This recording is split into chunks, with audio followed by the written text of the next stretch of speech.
ఈరోజు పరమ పవిత్రమైన రోజుగా ప్రతి ఒక్కరూ మనస్ఫూర్తిగా అనుభవం చేసుకోండి. ఆ శివ తండ్రిని, ఆత్మిక తండ్రిని, పరమ పవిత్రుణ్ణి. మళ్ళీ ఇటువంటి వాక్యాలు మనం 5000 సంవత్సరాల వరకు వినలేం.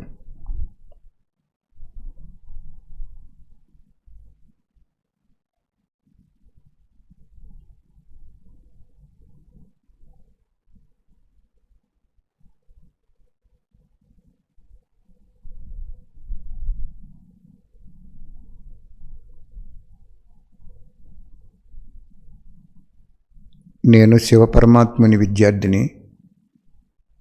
స్వయం భగవంతుడు పరంధామం నుండి నా ఆత్మోన్నతికి చదువు చెప్తున్నారు. అద్భుతమైన చదువు, అవినాశీ చదువు, అవినాశీ భాగ్యాన్ని ప్రసాదించే మహోన్నతమైన చదువు అని అనుభవం చేసుకుంటూ వినండి.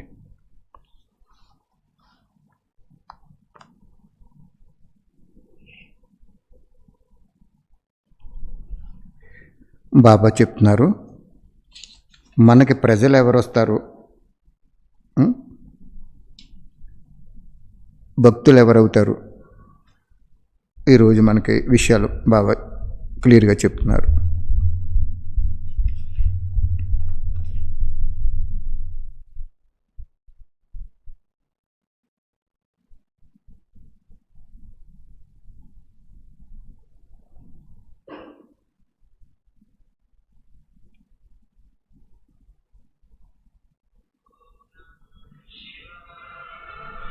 బాబా చెప్తున్నారు, మీ భక్తులు ఎవరవుతారు, ఏ లెక్క ద్వారా మీ భక్తులు తయారవుతారు, ఏ ఆత్మలకి, ఏ శ్రేష్టాత్మల ద్వారా లేక నిమిత్తంగా అయిన ఆత్మల ద్వారా ఏదో ఒక ప్రాప్తి అనుభవం అవుతుంది. బాబా అంటున్నారు, ఒక ఆత్మకి వేరొక ఆత్మ ద్వారా తప్పకుండా ఏదో ఒక అనుభవం అవుతుంది అంటున్నారు బాబా. శ్రేష్టాత్మల ద్వారా కూడా లేదా నిమిత్తాత్మల ద్వారా అయినా ఇతరాత్మలకి ఏదో ఒక ప్రాప్తి అనుభవం అవుతుంది. మరియు ఆ శ్రేష్టాత్మల ద్వారా లేదా నిమిత్తాత్మల ద్వారా సాక్షాత్కారం కూడా అవుతుంది, వరదానం కూడా లభిస్తుంది. అలాగే ఆ ఆత్మ రాయల్ ఫ్యామిలీని తయారు చేసుకుంటుంది అంటున్నారు బాబా. కొంతమంది రాజ్యవంశ ఆత్మలుగా కూడా అవుతారంటున్నారు బాబా. అంటే ప్రతి ఆత్మ వారి కుటుంబాన్ని తయారు చేసుకుంటుంది, ప్రజలను తయారు చేసుకుంటుంది, భక్తులను కూడా తయారు చేసుకుంటుంది అంటున్నారు. ఎవరు? శ్రేష్టాత్మలు, నిమిత్తాత్మలు. నిమిత్తాత్మ అంటే త్యాగి, తపస్యాత్మ. మరియు భక్తులు కూడా తయారవుతారు. భక్తులు మరియు ప్రజల యొక్క రహస్యం ఏమిటంటున్నారు బాబా. రాజ్య సంబంధంలోకి వచ్చేవారి విషయాలు విన్నారా? బాబా అంటున్నారు, మీ కుటుంబంలోకి వచ్చే వాళ్ళ విషయాలు విన్నారా? బ్రహ్మబాబాకి 16,108 పరివారం ఉంటారు. వాళ్ళంతా ఒకే కోటలో, అంటే ఒకే అంతఃపురంలో, ఒకే ఏరియాలో ఉంటారు. ప్రజలు దూరంగా ఉంటారు, వీళ్ళందరూ దగ్గరగా ఉంటారు. సంబంధీకులు ఎలా తయారవుతారు? యజ్ఞానికి సహయోగ వినోలు సంబంధీకులు అవుతారు. బాగా అర్థం చేసుకోండి.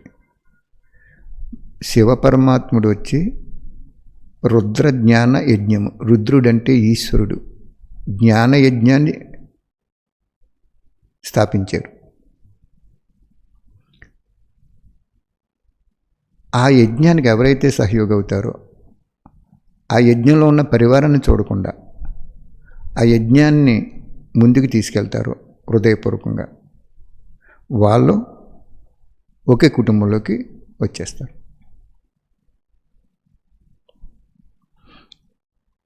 రాజ్య కుటుంబంలోకి వచ్చేవాళ్ళు ఎవరు అంటే బాగా గుర్తించుకోండి. యజ్ఞము, ఆదిలో బ్రహ్మబాబాకి అందరూ సహయోగి అయ్యారు, ఎవ్వరూ వ్యతిరేకం లేదు. అప్పుడు బ్రహ్మబాబా శరీరం వదిలేసేటప్పటికి 5,000 మంది ఉండేవారు. 5,000 రాజ్య కుటుంబంలోకి రారు, ప్రజలుగా అవుతారు కొంతమంది. యజ్ఞానికి సహయోగి అయ్యేవాళ్ళు రాజ్య కుటుంబంలోకి జన్మలో వాళ్ళంతా ఒకే కుటుంబంలో భిన్న భిన్న రూపాల్లో ఉంటారు. బ్రహ్మబాబాకి 350 మంది ఉండేవారు. బికారి స్థితి వచ్చినప్పుడు 200 మంది వెళ్ళిపోయారు. అంటే ఆ 150 మంది యజ్ఞానికి సహయోగి అయ్యారు కాబట్టి వాళ్ళు ఆయన సంబంధీకులుగా తప్పకుండా 16,108లోకి వస్తారు. ఆ 150 మంది గ్యారంటీ. అంటే కుటుంబ సంబంధంలోకి వచ్చేస్తారు. స్నేహితుడిగా రావచ్చు, చిన్నాన్న పెద్దనాన్న అంటాం కదా మనం ఇక్కడ. అలాగా ఒకే కుటుంబంలో వారసులు అవుతారు. అంచేత మీరందరూ కూడా సత్యమైన యజ్ఞం భగవంతుడే, ఆ యజ్ఞానికి సహయోగం అవ్వాలి. కానీ ఈ అక్కయ్యకి ఈ అన్నయ్యకి ఇది సహయోగం అవ్వకూడదు. మొన్న ఒక అక్కయ్య చెప్తున్నారు, అన్నయ్య మీరు ఈ వాణీలు కూడా వినండి, అన్నయ్య చేత బాగా చెప్పిస్తున్నారు మంచిగాని, చాలా లోతుగా ఉంటున్నాయి, మనం వినలేదు కూడా వాణీలు అంటే. ఆయన ఏమన్నారట, 5-10 మందికి చెప్పారు ఆవిడ, చాలామంది వింటున్నారు. ఒక ఆయన ఏమన్నారంటే, అక్కల కంటే బాగా చెప్తారు ఆయన. మేము బిల్డింగు మారువాడిని అందరినీ అడిగి కొన్ని కోట్లు పెట్టి బిల్డింగ్ కట్టాం బాబాకి, నేను 16 సంవత్సరాల నుంచి ఉన్నాను అని అన్నారంట.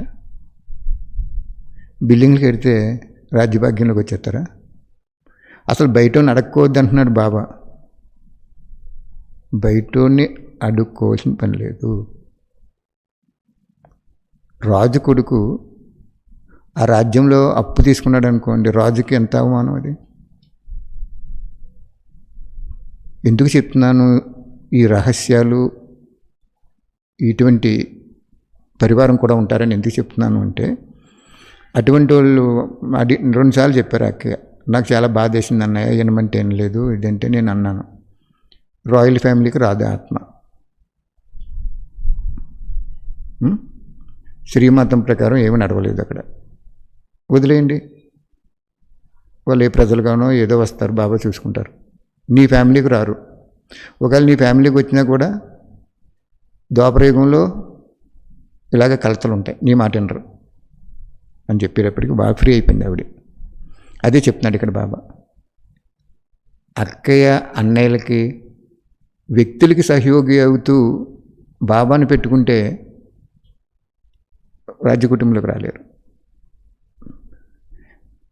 వ్యక్తులు వదలరు, వాళ్ళు బాబానైనా వదిలేస్తారు కానీ వ్యక్తులను వదలరు.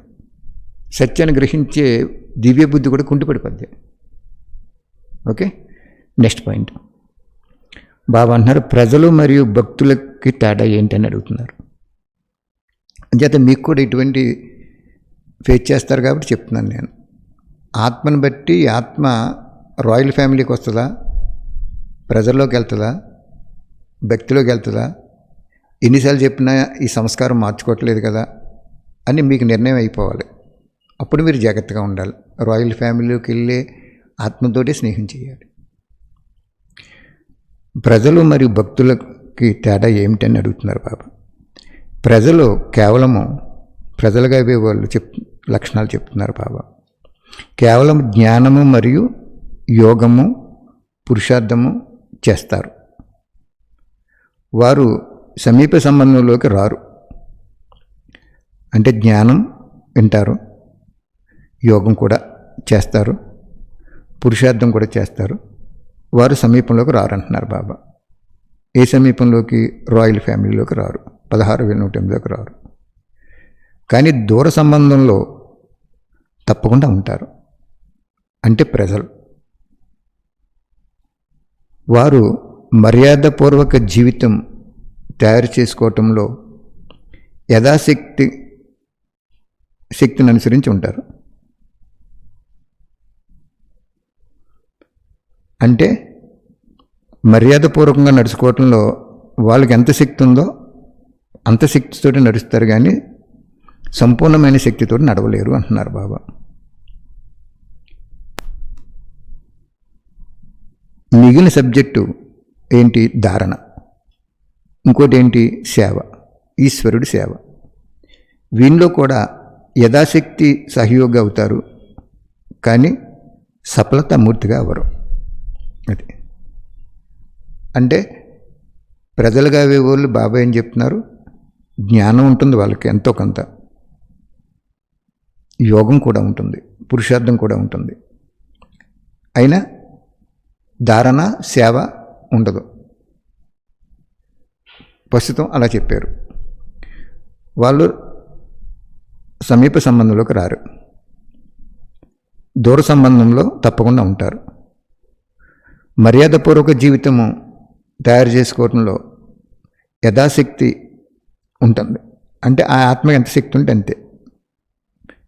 మిగిలిన సబ్జెక్టు ధారణ మరియు ఈశ్వరుడి సేవలో యథాశక్తి సహయోగి అవుతారు, కానీ సఫలతామూర్తిగా అవరు.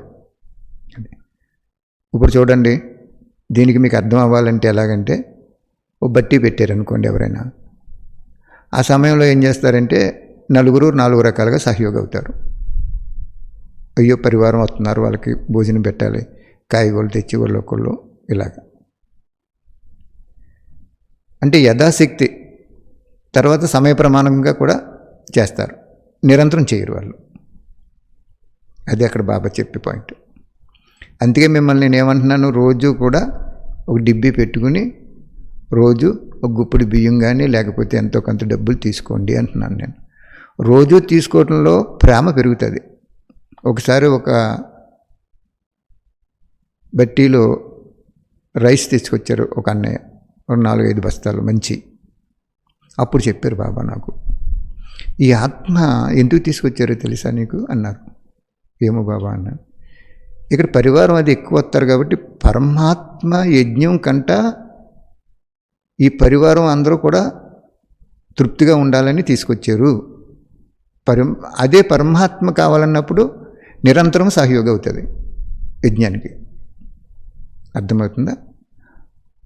అంచేత పరివారం ఆధారం. ఒకసారి ఒక అన్నయ్య గారు మంచి వేసంకాలం, ఎక్కడంటే వీరబ్రహ్మం మఠం దగ్గర బట్టి పెట్టాం. 450-500 మందికి రోజు ఉండేవారు. ఆ అన్నయ్య ఒక 1000 రూపాయలు నా చేతికి ఇచ్చి అరటిపళ్ళు కానీ పుచ్చకాయలు కానీ కొని దాహం తీర్చన్నయ్య అన్నారు. నాకు అనిపించింది అప్పుడు, అన్నయ్యతో చెప్పాను, అరటిపళ్ళు పెడితేనే కానీ వాళ్ళకి దాహం తీరదా? నువ్వు ఎవరికి ఖర్చు పెడుతున్నావు? అరటిపళ్ళు ఖర్చు పెడుతున్నావు, పరివారానికి ఖర్చు పెడుతున్నావు, కానీ పరమాత్మ ఖర్చు పెట్టలేదు. నా ఉద్దేశ ప్రకారం ఇది పద్ధతి కాదన్నయ్య. నువ్వు ఆ 1000 రూపాయలు పెట్టుకుని ఆ పుస్తకాలు పంచిపెట్టుకుని రోజు గ్రామాలకు వెళ్ళిపోతుంది వ్యాను, కొంతమంది సేవకి వెళ్ళిపోతున్నారు, వాళ్ళు అంతమంది జ్ఞానం బాగా విన్నారు మా పిల్లలే, అందులోకి వెళ్ళి ఆ పుస్తకాలు పెంచిపెట్టుకుని ఆయిల్ కుట్టించుకో అన్నాను. అయినా సరే అన్నయ్య ఏం మనసుకి ఎక్కలేదు, కేవలం దీనికి ఇవ్వాలంటే అప్పుడు నేను అన్నాను, ఒక 500 అయినా దీనికి ఇచ్చి 500 దానికి ఇచ్చుకో అని చెప్పించి అలా బలవంతాన్ని చేయించాం. అదే చెప్తున్నారు ఇక్కడ బాబా. యథాశక్తిని అనుసరించి 4 సబ్జెక్టులు చేస్తారు, కానీ యథార్థమైనటువంటి శ్రీమతం ఆధారంగా చేయరంటున్నారు బాబా. అక్కడ నెంబర్ మారిపోతుంది. ఎంత కర్మల గుష్య గతి ఉందో చూడండి. నాకు తెలుసు కాబట్టి సర్లే అన్నా. పరివారానికి ఇస్తారు, పరమాత్మకి ఎవరు, కానీ సఫలతామూర్తి కాలేరు అంటున్నారు బాబా. అందువలన వారు 16 కళలు సంపూర్ణంగా అవ్వలేరు. ఏదో ఒక సంస్కారాలకి లేక స్వభావాలకి వశీభూతం అయిపోయి హైజంప్ చేయలేరు. అందువలన రాయల్ పరివారంతో లేక రాజ్య కులంలోకి రావడానికి బదులు రాయల్ ప్రజలు అవుతారు. అది మనం ఏం చెప్పాం, ఆయనకి చాలా ధనవంతుడు అతను. ఈ 1000 రూపాయలు ఆయిల్ కొట్టించుకుని వ్యాన్ వెళ్తాను దగ్గరుండి ఆ గ్రామాలకి పంచిపెట్టించుకున్న చోట నువ్వు ఆయిల్ కొట్టించుకుంటే బాబాకి సహయోగం అవుతావు. పరివారానికి అరటిపళ్ళు పుచ్చకాయలు పెడితే వాళ్ళకి సంపూర్ణమైనటువంటి భోజనం పెడుతున్నారు కదా బాబా, ఈ ఎక్స్ట్రా కావాలా అని చెప్పించారు బాబా. అంత సత్యాన్ని నిర్భయంగా ధైర్యంగా ధర్మాన్ని బాబా చెప్పింటారు నా చేత. అప్పుడు ఆ ఆత్మ ససేమరా ఒప్పుకోలేదు. అప్పుడు మళ్ళీ బలవంతంగా 500 ఆయిల్ కొట్టించుకుని వెళ్ళు, 500 ఇలాగి అని చెప్పి, అప్పుడు కూడా నేను ఏం చేశానంటే 300 రూపాయలు కొని ముక్కలు కింద వేసి కనవ 200 మళ్ళీ బాబా యజ్ఞంలో వేసాను. అతని భాగ్యం రావాలి బాబా అని. ఎందుకంటే మనకి శ్రీమతం చెప్తుంది ఇక్కడ, శ్రీమతాన్ని ఉల్లంఘించకూడదు. శ్రీమతాన్ని ఉల్లంఘించామంటే ఇంక మనం బాబా పిల్లలు ఏంటి, మనిషితోటి నడుచుకుంటే మనం బాబా పిల్లలు ఏంటి. ఒక్క నిమిషం ట్రాఫిక్ కంట్రోల్ అయింది. ట్రాఫిక్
బాబా చెప్తున్నారు, యథాశక్తిని అనుసరించి 4 సబ్జెక్టుల్లో పాత్ర అభినయించారు. మళ్ళీ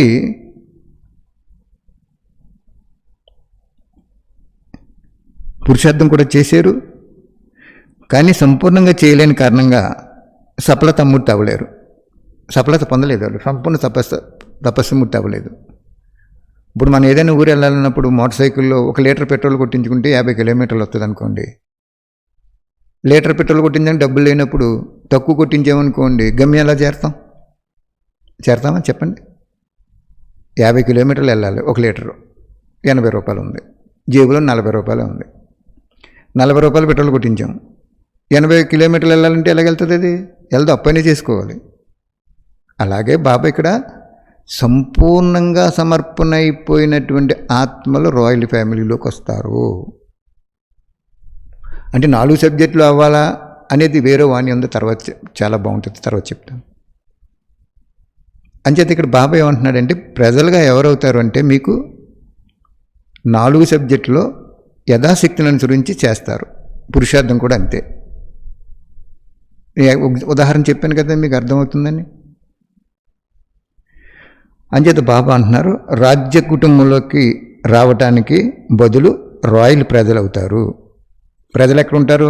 ఇప్పుడు ఎమ్మెల్యే గారు ఉన్నారు, ఆయన టౌన్లో ఉన్నారనుకోండి, ఆయనకు ప్రజలు ఎక్కడ ఉంటారు? ఓటేసిన వాళ్ళంతా చుట్టుపక్కల కాన్స్టిట్యున్సీలో పల్లెటూరులో ఉంటారు. అదేవిధంగా ఉంటారని చెప్తున్నారు బాబా ఇక్కడ. రాయల్ ప్రజలు కాక భక్తులుగా ఎవరవుతారు అని చెప్తున్నారు. ప్రజల గురించి చెప్పేశారు, వారసుల గురించి చెప్పేశారు, రాయల్ ఫ్యామిలీకి వస్తారు. ఇప్పుడు భక్తులు ఎవరవుతారు అంటున్నారు బాబా. వారు ఎప్పుడు కూడా స్వయాన్ని అధికారిగా అనుభవం చేసుకోలేరు. వారిలో అంతిమ వరకు భక్తి సంస్కారం ఉంటుంది. మరియు వారు సదా అడుగుతూ ఉంటారు, ఆశీర్వాదాలు ఇవ్వండి, శక్తి ఇవ్వండి, కృప ఇవ్వండి, బలం ఇవ్వండి, దృష్టి ఇవ్వండి మొదలైన ఈ విధంగా అడుక్కునే లేక ఆధీనమయ్యే సంస్కారం వారికి లాస్ట్ వరకు చూపిస్తారు. అది బాబా పిల్లలుగా వచ్చిన వాళ్ళు ఏం చేస్తారంటే దృష్టి ఇవ్వండి, అది ఇవ్వండి, ఇది ఇవ్వండి అని పోనీ ఫస్ట్లో అడిగితే తప్పులేదు, జ్ఞానం కొద్దిగా వచ్చినప్పుడు. ఇంకా లాస్ట్ వరకు కూడా అదే స్థితిలో ఉంటారంటున్నారు బాబా. అడుక్కునే స్థితిలోనే ఉంటారు. ఎవరిని, ఇతరులని, బాబా పిల్లల్ని నువ్వు శక్తి ఇవ్వండి, నాకు దృష్టి ఇవ్వండి, నాకు ఆశీర్వదించండి, ఇలా అడుగుతూ ఉంటారు. కానీ ఇక్కడ ఒక పాయింట్ మనం క్యాచ్ చేయాలి. కొత్తగా జ్ఞానంలో వచ్చే ఆత్మలో ఏమనుకుంటారంటే వీళ్ళు నాకంటే గొప్పవాళ్ళు, వీళ్ళు కొంచెం మనకి దృష్టి ఇచ్చినా శక్తి ఇచ్చినా మనం బాగుపడతామనుకుంటారు. అప్పుడు పర్వాలేదు. తప్పటడుగులు వేసే పిల్లవాడిని మీరు చేపట్టుకుని నడిపించడం తప్పులేదు. అడుగులు బాగా వచ్చినప్పుడు చేపట్టుకుని నడిపించడం ఎందుకు ఇంకా? కాబట్టి బాబా అంటున్నారు ఇలాగ అడుగుతూ ఉంటారు. అది లాస్ట్ వరకు ఇంకా వాళ్ళు అంతిమ వినాశనం అవి వరకు, వాళ్ళు శరీరం వదిలే వరకు కూడా అడుగుతూనే ఉంటారు. వారు సదా జిజ్ఞాసు రూపంలో ఉంటారు. వారికి యజమాని నష మరియు మాస్టర్ సర్వశక్తివం నష ధారణ చేయించినా కూడా ధారణ చేయరు. అలా అడగకూడదన్నయ్య, అక్కయ్య, బాబా దగ్గర కూర్చో, ఆయనకి చెప్పు, ఆయన దృష్టి ఇస్తారు, ఆయన మీకు ఆన్సర్ చెప్తాడు మనసులో, ఆయన్నే మనం చేయాలి అంటే, లేదన్నయ్య మాకు ఆయన ఎవరో కాదు, మీరే మాకు శివబాబా అంటారు. అది చెప్తున్నారు బాబా. అలాగే లాస్ట్ వరకు ఉంటుంది అంటున్నారు. కొత్తలో అయితే పోనీ అనుకోవచ్చు, కొత్తలో జ్ఞానంలోకి వచ్చిన తర్వాత మనం అనుకున్న తప్పులేదు. కానీ లాస్ట్ వరకు అడుగుతూ ఉంటారు అంటున్నారు. వారు కొద్దిలో రాజీ అయ్యేవారుగా ఉంటారు. ఇది భక్తుల గుర్తు. ఇప్పుడు దీని ద్వారా చూడండి, నేను ప్రజలుగా అవుతానా, రాజకుటుంబంలోకి వెళ్తానా, లేదా భక్తులుగా అవుతానా, నేను ఎంతమందిని రాజకుటుంబీకులుగా తయారు చేశాను, ఎంతమందిని ప్రజలు తయారు చేశాను, ఎంతమంది భక్తులు తయారయ్యారు అని మీరు పరిశీలించుకోండి. మీరు అసలు ఏ నెంబర్లోకి వెళ్తారు అంటున్నారు బాబా.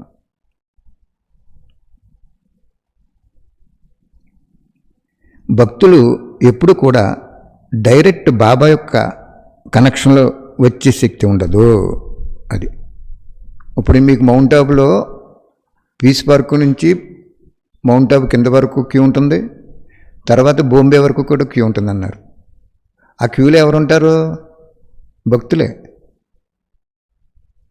భక్తులు వస్తారు. లేకపోతే బాబా సెకండ్ హాఫ్ వచ్చే వాళ్ళు ఆగిపోతారు ఆ క్యూ పెట్టకపోతే. బాబా లాస్ట్ని భక్తులకి ఏం చేస్తారంటే బాబా దృష్టి ఇచ్చేసి పావనం చేసేస్తాడు.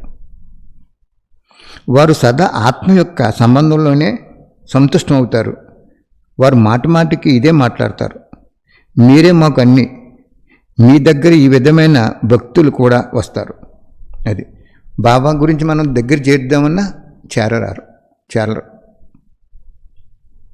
ఇప్పుడు చూడండి, కొంతమంది అక్కలు, సెంటర్ అక్కలు కూడా బుక్కులు పంచిపెట్టండి, మీరు అక్కడ లోకల్గా నెంబర్ వేసుకోండి, ఎవరైనా వచ్చి జ్ఞానం చెప్పండి, సెంటర్ ఇంకా పెరుగుతుందంటే అబ్బే ఒప్పుకోరు మనల్ని. వీళ్ళు జ్ఞాని భక్తులు అన్నమాట. వాళ్ళు మామూలు భక్తులు, వీళ్ళు జ్ఞాని భక్తులు. కాబట్టి ఇవన్నీ మనం పరిశీలించుకుని మనం చాలా జాగ్రత్తగా ఉండాలి. ఎందుకు పరిశీలించాలంటే వాళ్ళని విమర్శించడానికి పరిశీలించకూడదు, తప్పది. ఎవరి శక్తి వాళ్ళదు. చిన్నపిల్లోడు నెత్తి మీద 50 కేజీలు మూటెడితే అడు కింద పడిపోతాడు. అడిగి అసలు ఏమీ లేదు, గుప్పుడు బియ్యం మూటెట్టాలి. అలాగే మనం ఎవరిని విమర్శించకూడదు. ఎవరు విశేషతలు చూడాలి, అవగుణాలు చూడాలి. వాళ్ళు ప్రజల్లోకి వస్తారా, దాసీలు అవుతారా, ప్రజలు అవుతారా, లేదు రాజ్య కుటుంబంలోకి వస్తారా అని పరిశీలించాలి. అప్పుడు నువ్వు వాళ్ళతో చాలా జాగ్రత్తగా ఉండాలి. లేకపోతే వాళ్ళ సాంగత్యం నీకు అంటుకుందంటే నీ నెంబర్ కూడా మారిపోతాయి. వారు మాటికి ఇదే మాట్లాడతారు, మీరే మాకు అన్నీ. మీ దగ్గరికి ఈ విధమైన భక్తులు కూడా వస్తారు. అవసరం లేనప్పటికీ కూడా నిమిత్తమైన ఆత్మకి ప్రజలు మరియు భక్తులు తయారవుతూ ఉంటారు. ఇప్పుడు అర్థమైందా మీ ప్రపంచము లేక రచన ఏమిటో? ముందు ప్రతి ఒక్కరికి సాక్షాత్కారం అవుతుంది. నేను ఏ రాజధానిలో రాజ్య పదవి పొందుతాను అని బాబా చెప్తున్నారు. చూడండి, మనందరికీ సాక్షాత్కారం అయిపోద్దంట. ముందు మనం ఏ రాజ్యంలోకి వస్తామో, సత్యయుగంలోకి వస్తామా, 16,108లోకి వస్తామా, లేకపోతే దూరంగా ఉండే ప్రజల్లోకి అవుతామా, లేకపోతే త్రేతయుగంలోకి వెళ్తామా, అన్నీ సాక్షాత్కారం అయిపోతాయి అంటున్నారు.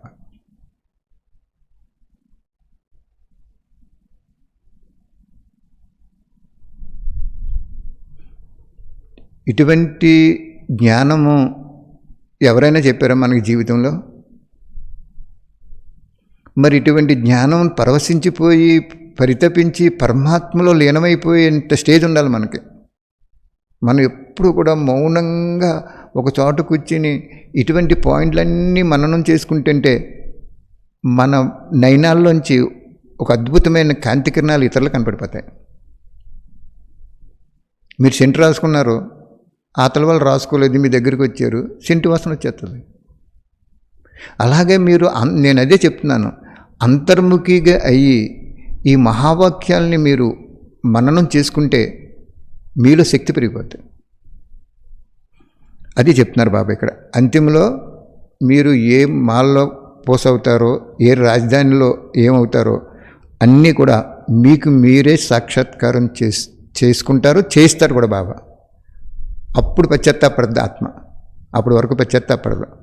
అప్పటి వరకు ఏమనుకుంటుందంటే పర్వాలేదులే, బాబా చూసి వచ్చాడేంటి, సత్యయోగం ఉంటే తర్వాత చూద్దాం, ఇప్పుడు మనం సంబరాలుగా ఇక్కడ మనం అనుభవించే వాళ్ళు అనుకుంటాం. పరీక్ష రాసి వరకు అందరికీ పాస్ అవుతామని ఉంటుంది, ఎవరికో కొద్దిమందికి తప్ప. అర్థమైందా? అంచేత బాబా అంటున్నారు, మీకు ముందు ముందు ప్రతి ఒక్కరికి సాక్షాత్కారం అవుతుంది, నేను ఏ రాజధానిలో రాజ్య పదవిని పొందుతాను అని. చూడండి ఎంత బాగా చెప్తున్నారు బాబా.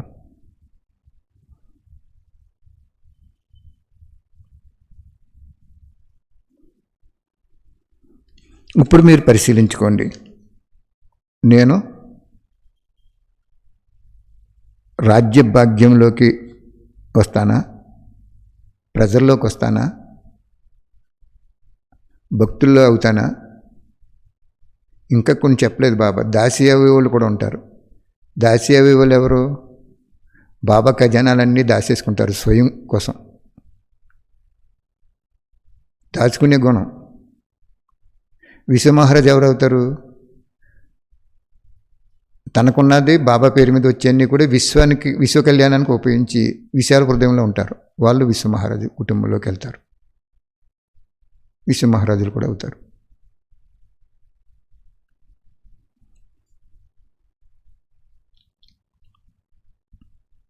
ఇంక చెప్పక్కర్లేదు కదా, బాబా మన నెంబర్ బాబా చెప్పక్కర్లేదు కదా, మనకు తెలిసిపోద్ది కదా. పరీక్ష రాసి అతనికి పరీక్ష రాసిన తర్వాత తెలిసిపోద్ది పాస్ అవుతాడో, ఎన్ని మార్కులు వస్తాయి. కొంతమంది ముందే తెలిసిపోద్ది నేను పాస్ అవుతానా లేదా అని. అందుకు బాబా క్లియర్గా మనకి ఈ విషయాలు చెప్తున్నారు. ఎప్పుడు కూడా గుర్తించుకోండి, ఏ ఆత్మని మనం కించపరచకూడదు, ఏది చూడకూడదు. చూసి మనం జాగ్రత్తగా ఉండాలి. మనం ఆ సాంగత్యంలోకి వెళ్ళకూడదు. సాంగత్యం అనేది ఎటువంటిదంటే, గోడకు రంగు వేసారనుకోండి, వేసిన వెంటనే మీరు వెనకాల జారపడ్డారనుకోండి, ఆ రంగు మీకు అంటుకుపోద్ది. మీరు అంటించుకుందా అనుకోకపోయినా అంటుకుపోద్ది. ఆరిపోయిన తర్వాత అయితే అంటుకోదు. అంచేత మీరు ఏ విధంగా ఎవరిని చూసినా వెంటనే మనసులోకి వెళ్లకుండా ఆర్పేసుకోవాలి. అది వీళ్ళు ఇందులోకి వెళ్తారు, వీళ్ళ సాంగత్యంలో నేను ఉండకూడదు, అంతే. అంతేగాని వాళ్ళ గురించి మనం 10 మంది కూడా చెప్పకూడదు. నేను ఇప్పుడు పేరు చెప్పాను మీకు, అసలు అది కూడా చెప్పకూడదు. కానీ మీకు అర్థం అవటం కోసం చెప్తున్నాను, మంచి మనసుతో అర్థం కోసం చెప్పాను తప్ప ఆ వ్యక్తిని నేను అపార్థం చేసుకోవటానికి కానీ ఇంకోటి కానీ కాదు. ఎందుకంటే ఆ వ్యక్తి ఆ రోజు 1000 రూపాయలు ఆ వేసంకాలంలో ఈ కొనిపెట్టి దాహం తీర్చని ఇచ్చారు. వెళ్ళిపోయిన తర్వాత 12 రోజులు బట్టి అది. ఆ 12 రోజులు అయిపోయిన తర్వాత బాబా యజ్ఞులు ఎంత ఇచ్చారు అనుకుంటున్నారు? ఆశ్చర్యపోతారు మీరు చెప్తే. 1000 ఇచ్చారు. బాబాకి 1000 12 రోజులు యజ్ఞంలో ఉండి అన్ని సదుపాయాలు పొంది, పరివారానికి 1000 లెక్కలు కట్టేస్తాడు బాబా. అలాగా చాలా డీప్ లెక్కలు కడతారు బాబా. పరివారానికి ఇవ్వద్దండు, పరమాత్మ తర్వాత పరివారం. పరివారానికి నువ్వు ఇచ్చేది ఏంటండి? పరమాత్మ ఇస్తాడు. ఆయన ఆ పిల్లలు ఎవరండి? ఆయన బిడ్డలు. ఆయన నమ్ముకున్నవాడికి ఆయన ఇస్తాడు.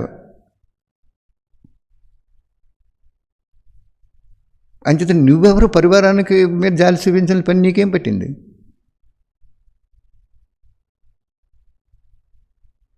ప్రపంచం మీద జాలి చూపించాలి, ప్రపంచంలో ఉన్న పరివారం మీద జాలి చూపించాలి. ఏది వాళ్ళకు కూడా ఏదో చేద్దాం, అవి కట్టిద్దాం, ఈ కట్టిద్దామని కాదు, జ్ఞానం చెప్పాలి. జ్ఞానదానమే మహాదానం. అన్నదానం చేసేటప్పుడు నేను బుక్కులు పంచిపెట్టమని ఒక అన్నయ్యని బయట అయినా ఎందుకులేండి అని ఊరు. అప్పుడు నేను చెప్పాను, నువ్వు అన్నదానం చేయటం వలన వాళ్ళని ఇంకా తక్కువ చేసేస్తున్నావు, నువ్వు 2 రోజులు పెట్టడం మాని నిన్నే తిడతారు. అదే జ్ఞానదానం చేస్తే వాళ్ళకి ప్రతి జన్మలో అన్నం దొరుకుతుంది అని చెప్పాను. Next point.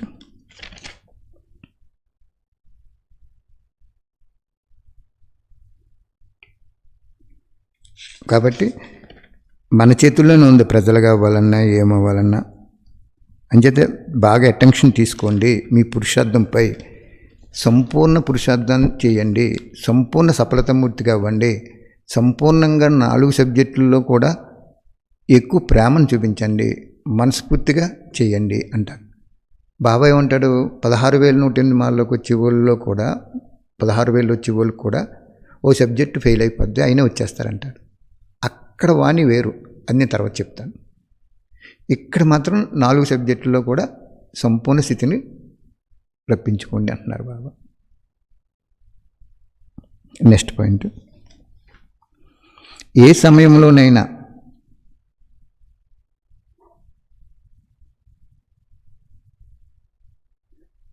బాబా చెప్తున్నారు, పరిశీలించుకోండి. మీరు జ్ఞానం తెలుసుకున్నది లగైతూ అంతిమం వరకు ఏ విధంగా ఉన్నారో పరిశీలించుకోండి అంటున్నారు బాబా.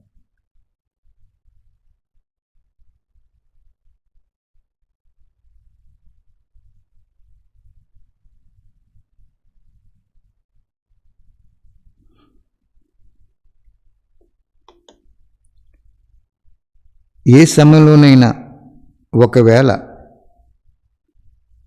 ఒక సమయంలో ఏదైనా సంకల్పాన్ని ఆజ్ఞగా భావించి ఎవరైతే సహయోగి బాబాకు అవుతారో ఆ సమయం యొక్క సహయోగులకు శివబాబా అంతిమ వరకు సహయోగం ఇవ్వటానికి బంధింపబడి ఉన్నారు. బాబా చూడండి ఏం చెప్తున్నారు. ఏ విషయంలోనైనా ఒకవేళ ఒక సమయంలో ఏదైనా ఆజ్ఞని, ఏదైనా సంకల్పాన్ని, ఎవరి సంకల్పాన్ని, బాబా సంకల్పాన్ని ఆజ్ఞగా భావించి ఎవరైతే సమయానికి సహయోగి అవుతారో ఆ సమయం యొక్క సహయోగులకు బాబ్దాదా కూడా అంతిమ వరకు సహయోగం ఇవ్వటానికి బంధింపబడి ఉంటారు. అంటే భగవంతుడికి ఈ సహయోగం కావాలని పైనుంచి సంకల్పం చేస్తాడు. వాణిలో పాయింట్ కాదు ఇక్కడ చెప్తుంటారు. వాణిలు చెప్తున్నారు. అయినా సరే కొంతమందికి స్పెషల్గా పైనుంచి సంకల్పం చేసి ఈ కార్యం చేయమని సంకల్పం చేస్తారు బాబా. ఆ సమయంలో ఆ సంకల్పం నీకు టచ్ అయినప్పుడు ఆ కార్యం నువ్వు చేస్తే ఆ సమయంలో ఆ ఒక్క కార్యానికి నువ్వు సహయోగం అవుతే మొత్తం అన్ని జన్మలకు నీకు సహయోగం అయిపోతారంట బాబా. ఎంత గొప్ప అద్భుతమైన పాయింట్ ఇది. ప్రపంచంలో ఎవ్వరూ అవ్వలేరు అలాగా. భగవంతుడికి ఒక సంకల్పం వచ్చి ఆ సంకల్పాన్ని పైనుంచి పరంధామ నుంచి రిలీజ్ చేస్తాడు కిందకి. అది కొంతమంది బుద్ధి లైన్ క్లియర్గా ఉన్న వాళ్ళు కూడా అంతిమ ట్రైన్ ఎక్కుతారన్నాను కదా, అలాగే బుద్ధి లైన్ క్లియర్గా ఉన్న వాళ్ళకి అది టచ్ అయిపోద్ది. ఆ టచ్ అయినప్పుడు వెంటనే చేసేస్తే ఆ సమయంలో భగవంతుడు వాణిలో చెప్పారు కానీ మళ్ళీ స్పెషల్గా ఇచ్చారు. ఏదో ఒక విషయం హరిజన గిరిజన కొండలోకి వెళ్ళి వాణిలో చెప్పారనుకోండి, మళ్ళీ మీకు స్పెషల్గా ఇచ్చారనుకోండి, ఆ సమయంలో ఆ ప్రభు యొక్క శివబాబు యొక్క సంకల్పాన్ని ఆజ్ఞగా భావించి నువ్వు వెంటనే ఇంకెవరితోటి సంప్రదించకుండా నువ్వు చేసేస్తే నీకు జన్మంతరాలు ప్రతి జన్మలో కూడా నీకు అన్ని విషయాల్లో కూడా భగవంతుడు సహయోగం అయిపోతారంట. ఎంత గొప్ప అద్భుతమైన పాయింట్. అంత బాబా చెప్తున్నారు, ఒక్కసారి సహయోగం లేక అంతిమ వరకు సహయోగం తీసుకునే అధికారి అవుతారు. ఒక్కసారి అంటే భగవంతుడికి చేస్తే మనం ఆయనకి అవసర సమయంలో, ఆయన సంకల్పం చేసిన సమయంలో మొత్తం అంతిమ వరకు ఆయన సహయోగ అయిపోతారు. ఒక్కసారి మనం చేసాం, అంతిమ వరకు సహయోగ అయిపోతున్నారు. చూడండి, ఎవరైనా కష్టపడి ఆస్తి సంపాదించారు, అది అనేక తరాలకు కూడా ఉండిపోద్ది. కష్టపడి సంపాదించిన ఆస్తి అనేక తరాలకు కూడా ఉంటుంది. అలాగే బాబా చెప్తున్నారు, సంకల్పాన్ని ఆజ్ఞగా భావించి చేస్తే అంతిమ వరకు సహయోగ అయిపోతారంటున్నారు బాబా. 1కి 100 రెట్లు లభించడం ద్వారా శ్రమ తక్కువ, ఫలితం ఎక్కువ. మనసుతో అవనివ్వండి, తనువుతో అవనివ్వండి, ధనంతో అవనివ్వండి, కానీ సమయానికి సహయోగం ఇస్తే కనుక అది అండర్లైన్ పాయింట్. తనువుతో అవనివ్వండి, మనసుతో అవనివ్వండి, ధనంతో అవనివ్వండి, కానీ భగవంతుడికి అవసర సమయంలో సహయోగం అయితే బాబ్దాదా అంతిమ వరకు సహయోగం ఇవ్వటానికి బంధించి ఉన్నారు. లాస్ట్ 84 జన్మ వరకు కూడా భగవంతుడు సంగమయుగంలో పైనుంచి చేసిన సంకల్పాన్ని క్యాచ్ చేసి ఆజ్ఞగా భావించి బాబాకి సహయోగం అయితే ఆ తండ్రి ఆ ఒక్క సహయోగానికి అంతిమ వరకు నీకు అన్ని విషయాల్లో సహయోగి అయిపోతాడంటే మహానుభావుడు ఎంత గొప్ప ప్రతిజ్ఞ చూడండి.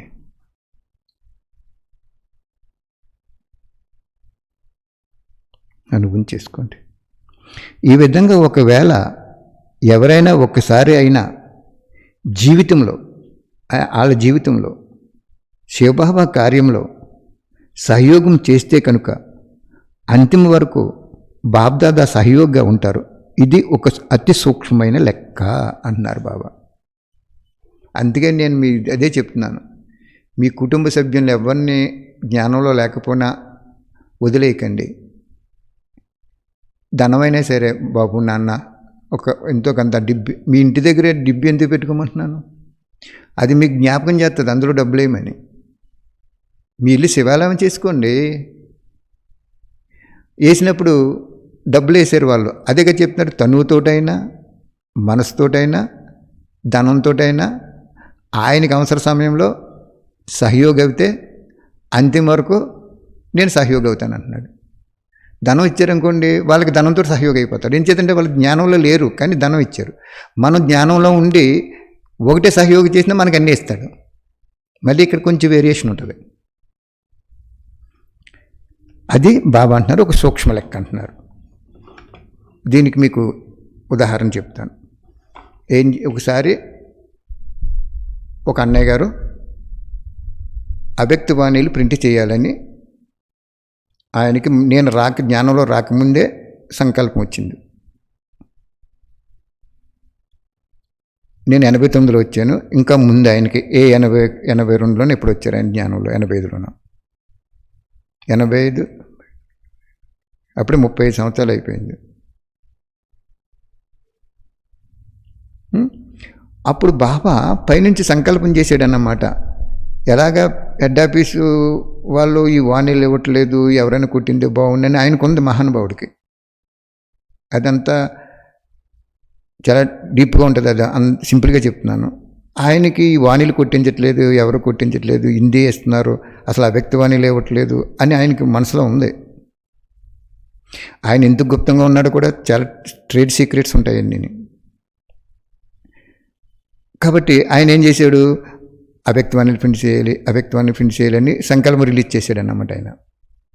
అది ఆయనకు అందింది. ఆయన ఏం చేశాడంటే దాదీలకి అది ఇన్ఫామ్ చేశారు. వాళ్ళు చేయొద్దు మీరు అన్నారు, మానేశాడు.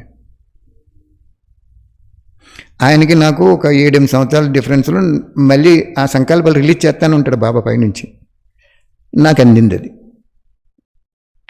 ఏమనిపించింది, మనం చదువుకుంటున్నదే పల్లెటూరులో చాలామంది వస్తున్నారు కదా లక్ష్మీపురం పూట, వాళ్ళు రోజు చదువుకుంటే బాగుండు అని చెప్పి తెలుగులో ప్రింట్ చేయించాలని సంకల్పం వచ్చింది నాకు. నేను దాది గారిని అడిగాను, కొన్ని డిస్కషన్ జరిగింది, తర్వాత వాళ్ళు ఒప్పుకున్నారు. బాబా కూడా మనకిచ్చిన అవకాశాన్ని అహంకారంతో చేయకుండా ఆ సమయంలో వాళ్ళు అక్కడ యజ్ఞం నిమిత్తం అయ్యారు కాబట్టి వాళ్ళని అడగటం, కొన్ని ఏవో చాలా డీప్గా డిస్కషన్ జరిగినాయి. ఆ డిస్కషన్ తర్వాత చాలా పవర్ఫుల్గా బాబా ఒకటే చెప్పించాడు, నాకు ఇచ్చిన అవకాశం మీరు అబ్జెక్షన్ పెడితే ఇంకొకరికి ఇస్తాడు, నేను పాడు చేసుకోను అని ఫైనల్ చెప్పడంలో ఓకే అని జరిగింది. ప్రింటింగ్ చేశారు బాబా. ఆ రోజు ఎవరు కూడా బుక్కులు ప్రింట్ చేసేవారు కాదు, అసలు పాంప్లెట్స్ ప్రింట్ చేయడానికి భయం. వాళ్ళ పర్మిషన్ ఉండాలి, ఏ పర్మిషన్ ఉంది. మాకు ఎవరి పర్మిషన్ కాదు, తండ్రి పర్మిషనే పర్ఫెక్ట్. తండ్రి పర్మిషనే పొల్యూషన్, వాయుమండలం ఉన్న పొల్యూషన్ తొలగించదని నమ్మకం మాకు. కాబట్టి ప్రింట్ చేయించేశారు బాబు. అంతే, ఆటోమేటిక్గా ఇప్పుడు అందరూ తీసుకుంటున్నారు. ఎన్నోసార్లు ప్రింట్ చేసాం, నెట్లో కూడా పెడుతున్నారు. ఇప్పుడు అవసరం లేదు ఆయనకి. ఆ సమయం 35 సంవత్సరం ఎప్పుడు కావాలి ఆయనకి? 2092లోనూ 3లోనూ ప్రింట్ చేసాం మేము. సారీ, 1993లో ప్రింట్ చేసాం. 2000 ఇప్పుడు 20. అర్థమైందా? కాబట్టి బాబా ఏమంటున్నాడు, నా సంకల్పం అనేది పైనుంచి నేను రిలీజ్ చేస్తాడు ఆయన. బాబా ఒక వాణిలో చెప్పారు, నేను పైనుంచి వికారాల అగ్నిలో కాలిపోతున్న బాబా పిల్లల్ని అవన్నీ పక్కన పెట్టేసి ఓ ప్రభు అని నన్ను లవనీయం అయిపోతుంటారు కొంతమంది పిల్లలు. వాళ్ళని నేను పైన గుణగానం చేసుకుని పాడుకుంటాను, వాళ్ళ గుణాలు పాటల కింద పాడుకుంటాను నేను అన్నాడు బాబా. ఆయన పాడుకుంటున్నప్పుడు అటండి మన కింద యోగం చేసుకోవాలి, సమయం వ్యర్థమైపోతుంది, లేదా వాణి చదువుకోవాలి, లేదా సర్వీస్ చేసుకోవాలి, బాబా గురించి మనం ఈరోజు ఉపయోగించాలి, తనువు మనసు ధనం అని అలా సంకల్పాలు వచ్చేస్తాయి అంటున్నారు బాబా. అంటే నిన్ను ఆయన తలుసుకోగానే నీకు ఆయన తెలుసుకోవాలని సంకల్పం వస్తుంది.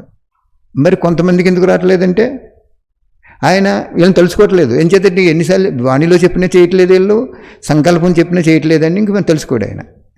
అర్థమైందా పాయింట్ అక్కడ? ఎవరైనా పిల్లలు ఒక తండ్రికి 2 పిల్లలు ఉన్నారు, బజార్కి వెళ్ళి బాబు తెచ్చిపెట్టమన్నాడంటే పరుగుని వెళ్ళి తెచ్చేసి వాళ్ళు ఒకళ్ళు ఉంటాడు. ఇంకొకళ్ళు ఏంటి, తెద్దామండి, ఇంకొక పావుగంట పోయికే తెస్తాను, నాకు పని ఉందంటాడు.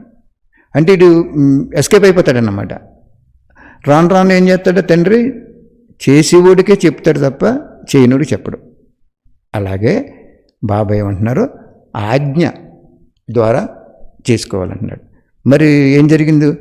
1,000 పుస్తకాలు సేవ చేయాలని బాబా ఒకరోజు ఈవినింగ్ నాకు జస్ట్ అలాగే ఒరిగాను, పడుకోలేదు, నేను నిద్రపోను ఎక్కువగా, లేచేటప్పటికి 1,000 పుస్తకాలు సేవ చేయాలన్నారు. అప్పటికే ఆ పుస్తకాలు మనం 8 రూపాయలు కొట్టించి 10,000, 2,000, 10,000 అలా కొట్టించి ఎవరి కావాలి వాళ్ళకి ఇచ్చుకుని కొన్ని మనం పంచిపెట్టుకోవటం అటువంటివి ఉన్నాయి. ఈ బుక్కులు 1,000 పుస్తకాలు పంచిపెట్టమంటున్నాడు ఆ బుక్కులు బాబా. వెంటనే నాకు సంతోషం వచ్చి, అంటే పైనుంచి రిలీజ్ చేశాడు ఆయన, 1,000 పుస్తకాలు, ఈ పుస్తకాలు పంచాలి బిడ్డ అని. వెంటనే టచ్ అయిపోయింది ఆత్మకి. మీకు అదే నేను చెప్తున్నాను, బుద్ధి లైన్ క్లియర్గా ఉంటే అంతిమ ట్రైన్ కూడా ఎక్కేస్తారు మీరు. అప్పటి నుంచి బుద్ధి లైన్ క్లియర్గా ఉంచుకోండి. మీకు వాణిలో చెప్పింది చేయండి చాలు, బుద్ధి లైన్ క్లియర్ అయిపోద్ది. వాణిలో బాబా ఏదైతే చెప్పాడో చేయండి చాలు. నేను అలా చేసిన వల్ల నాకు బుద్ధి లైన్ క్లియర్ చేసి అన్నారు బాబా. పిల్లలందరినీ కూర్చోబెట్టి, మరి వాళ్ళు కూడా యజమానులు ఎంతో సహయోగం ఇవ్వారు యజ్ఞానికి. నా మాట కాదని, బాబా మాట కాదని లేదు, నా మాట కాదని లేదు. బాబా ఏమో మాట నేను కాదని లేదు, నాకు ఇచ్చింది బాబా మాట కాబట్టి వాళ్ళు కాదనలేరు. అంటే డాడీ మరి 8 కోట్లు ఎక్కడ వస్తుంది మనకి, మన దగ్గర ఎక్కడ ఉంది, ఆస్తులు అమ్మేసినా కూడా రాదు కదా మనకి, అంతా అమ్మేసినా అన్నారు. నేను అయినా బాబా చెప్పాడు కదని నేను అందరికి చెప్పడం ధర్మం అని చెప్పించారు బాబా. అప్పుడు తర్వాత ఏం చేశారంటే, ఒక వాణిలోని ఏం చెప్పాడు బాబా, రేపు రోజు ఎలా గడుస్తుంది ఆలోచించకుండా సహయోగ అయిపోతే ఆ పిల్లలకి అంతిమ వరకు నేను సహయోగ అయిపోతాను ఉంది. కాశీలో కత్తుల బావులో దిగితే కోసిపోయి చచ్చిపోతారు అని తెలిసిండి చనిపోయినా కానీ పుణ్యం వచ్చేస్తుందని కోసిపోయింది కూడా సహించి ఎలా అయితే దూకెత్తారో, అలాగే రేపు రోజు ఈ డబ్బు దాచుకుని పోతే ఎలా గడుస్తుంది, ఈ సదుపాయం లేకపోతే ఎలా నడుస్తుంది? ఇలాగ రేపు రోజు గురించి ఎవరైనా దాచుకుంటే